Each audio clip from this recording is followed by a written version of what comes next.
көрем бе? Егер жақсы көрсем, қылықтарын қостасам керек еді.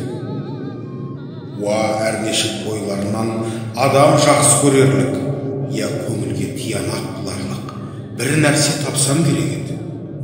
Соны не үміт үзбестікке, не онысы болмаса мұнысы бар ғой деп, көңілге қуат қылуға жаратсам керек еді. Ондайым жоқ. Егер жек көрсем, сөйлеспесем, мәжілістес, сырлас, кеңестес болмасам керек еді. Тобына бармай, не қылды, не болды демей жату керек еді. Ол мүмкін болмаса, бұлардың ортасынан көшіп кету керек еді. Бұларды жөндеймін деуге, жөнделер, үйренер деген үмітім де жоқ. Бұлардың бірі де жоқ. Бұл қалай? Бұл айтқанның бірін тұтпай болмаса еді. Мен өзім тірі болсам да, анық тірі емеспін.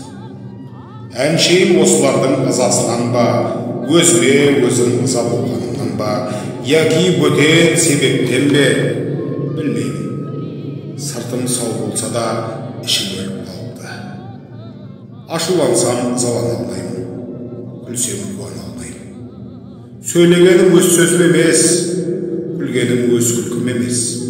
Бәрі де әлдекімдікі. Қайратты күнімде қазақты қиып, бөтен жаққа кетпек түгіл, өзін жақсы көріп, үміт етіп жүрмін. Қашан әбден біліп, үмітімді үзген кезде, өзге жаққа барып, жатты өз қылып, үйір боларлық қайрат, жалын сөніп те қалған екен. Сол себептен бір жүрген қуыс кеудем. Тегінде ойлаймын, бұл да жақсы. Өлер кезде әттеген-ай, сондай қызықтарым қалды-ау деп қайғылы болмай, алдыңғы тілеу болмаса, артқа